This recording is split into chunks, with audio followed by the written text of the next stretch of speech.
ఎలాగున్నారు friends? ఈరోజు అయితే మరి ధాన్యం కోసేరా అనేసి మరి అడుగుతుండారు. ఈరోజు అయితే మట్టి నుంచి గాలి వేసుకుంటున్నాం అన్నమాట.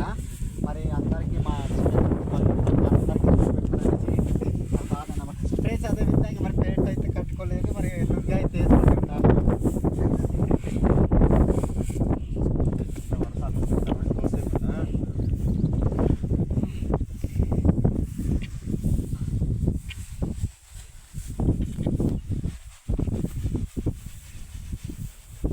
చాలా ఇప్పుడు కోసేటప్పుడు అయితే చాలా వర్షం అన్నమాట. భారీ వర్షంకి ఏడ్చి కోసేమన్నమాట ఫ్రెండ్స్. ఇదైతే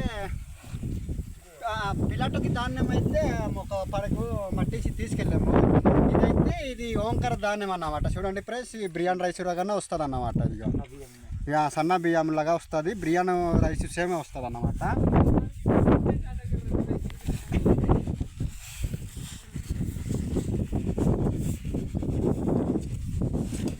చూసారు కదా ఫ్రెండ్స్, ఇప్పుడు మనం పెళ్ళి ఫంక్షన్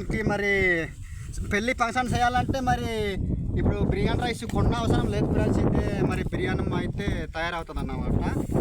చాలా నీట్గా అన్నం కూడా నీట్గా వస్తుంది. మీరు కూడా కొంపదీసి ఈ ధాన్యం అయితే చేసుకోండి. మరి తినడానికి కూడా చాలా నీట్గా ఉంటుంది, చాలా అమృతంగా ఉంటుంది అన్నమాట.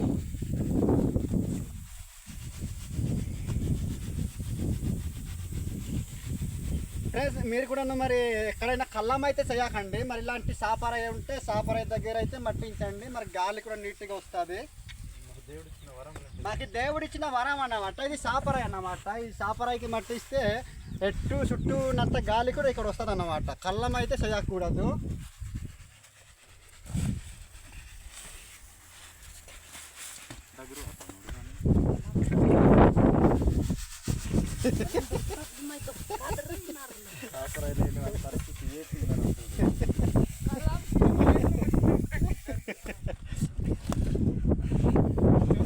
నాకైతే నవ్విస్తున్నారు.